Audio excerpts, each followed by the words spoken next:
Hey y'all, it's your girl Kishan Kicking It. Welcome back to my channel. If you'd like, comment, subscribe, join us, catch these files, and turn on that post notification so that way you get notified every time there's a piggity post. Yeah, that is mouthful kind of styles and booty, but that is a whole other story.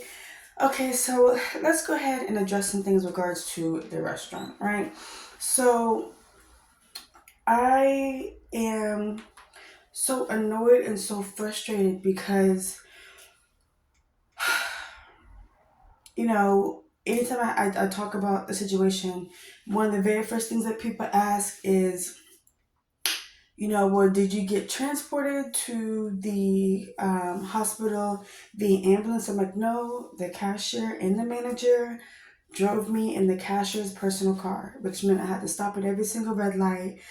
And they didn't even help me. I was holding on to my roommate's arm at the time,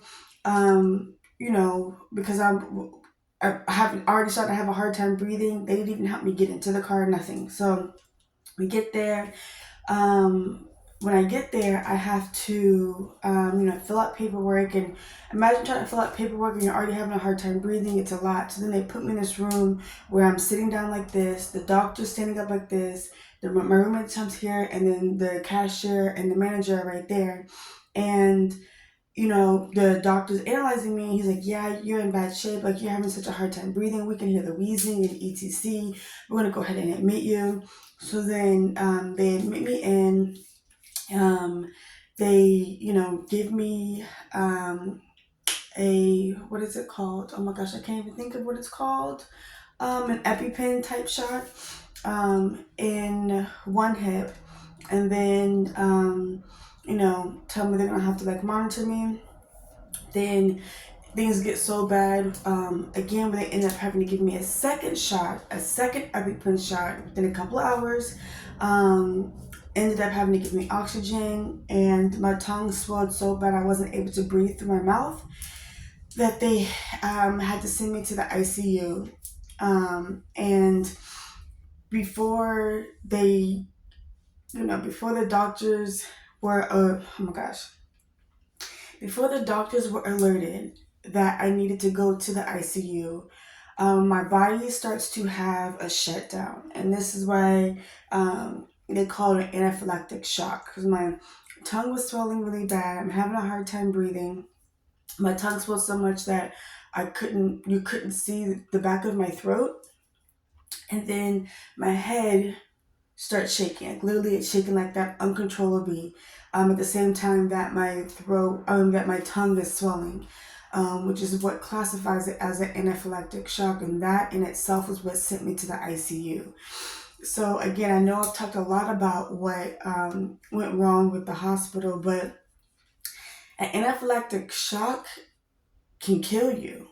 And had I not been at the hospital and that happened, my tongue would have swelled so much, and my body was already going into shock that I just would have gone into shock, and then that would have been it. So I think it's crazy because I'm explaining how I'm having symptoms of having an allergic reaction. They tried to make me pay for my food. They tried to offer me a free meal while they told me that they were going to call the paramedics. So I'm sitting there waiting and waiting and waiting. And then no one ever called the paramedics, and they just decided themselves that they were going to take me to the hospital. Now, the reason that this is an issue is they did not want to acknowledge that they did anything wrong, which is why they didn't call the paramedics. Had they called the paramedics, they would have had to file a report themselves.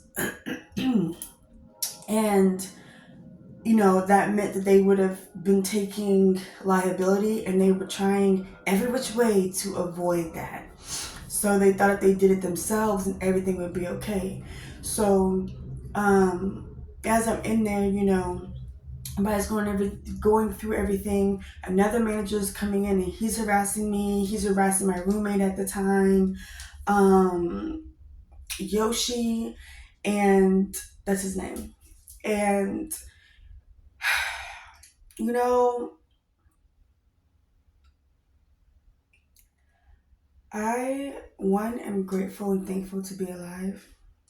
But I am frustrated and annoyed knowing how close I was to not being here due to the restaurant and due to the hospital. And no one can understand how scary it is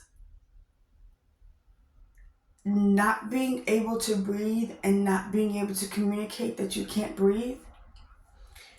And at the same time, your body is doing something like your head is shaking uncontrollably, and you can tell your body is having a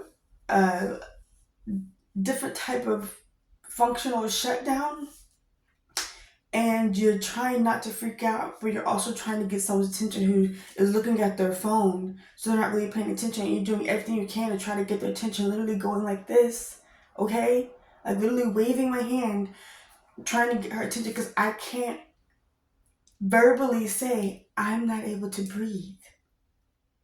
So she looks up at me, my roommate at the time, and I'm like, so then she runs and go gets the doctor because now she's freaked out. And then they were like, the doctor comes in and, he acknowledges everything. And that's when they said, okay, we're going to send her to the ICU. And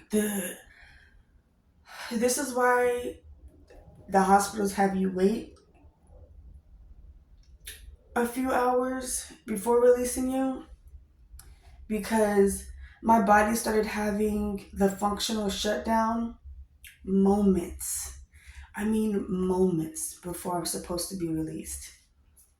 About 15 minutes from when I was supposed to be released from the hospital. Now imagine my body goes another 15 minutes. I get released from the hospital, and then on the way home, my body has a functional breakdown. I'm not even here to tell you the story. Um, I don't even know how to. Sometimes when I do these videos, I come into realizations about things as I'm doing the video. So I don't know how to feel about that. I don't know how to feel about the fact that I just acknowledged that my body was having a functional breakdown. And I don't know how to acknowledge that had I not been at the hospital, I wouldn't be alive. And again, this is before anything at the hospital happened, anything at the hospital went wrong. I almost didn't even make it to a point where anything could go wrong in the hospital. And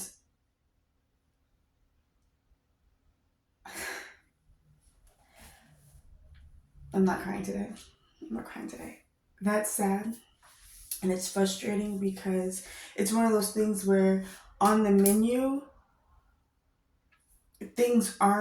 there's no full description of the ingredients. So it's something much like them calling an ambulance could have prevented some of the stuff. Them having a simple ingredient breakdown could have prevented some of the stuff. And you know, you can't tell me, oh, only one of the nurses in the hospital told me, just so you're aware, every vegan mushroom broth is made. I mean, every vegan broth for ramen is made with mushrooms. And I'm like, okay, thank you for letting me know at a restaurant. But I'm like, literally just the night before I started it, and that morning I had made ramen myself as a water-based broth, and it tasted absolutely delicious. It was a water-based broth. So it is possible to make a broth without mushrooms. I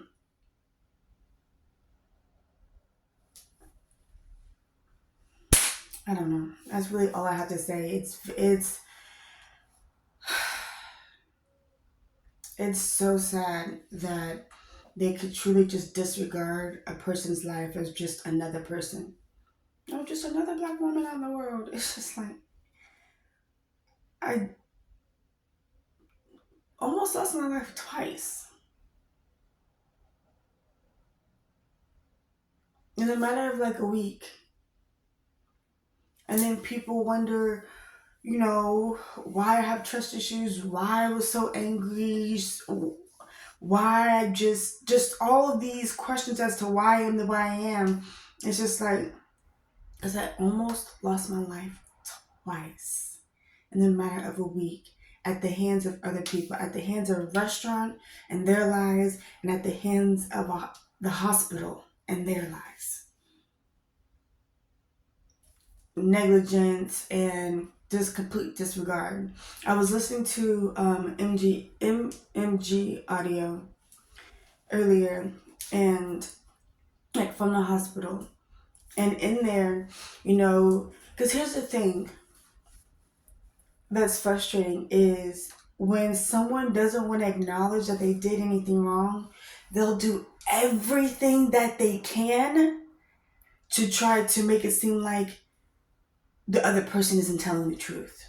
To try to make it seem like, everything is just made up. Because then guess what? They don't have to take responsibility. But you're messing with somebody's life and you're messing with somebody's livelihood, bro. Like, why would I just randomly make up that my body can't move? If I'm doing an AMG test and it's literally where they put needles in your body and the needles go into your nerves and it sends a shock wave to test nerve damage, right? So I'm literally being shocked multiple times, different areas of my body, through these needles, and not once did my body jolt or react. Nothing. My arm nor my leg moved. It did not move. That's not something you can make up. The swelling in my foot, not something you can make up. The blood in my stool, not something you can make up. The swelling in my hand, not something you can make up.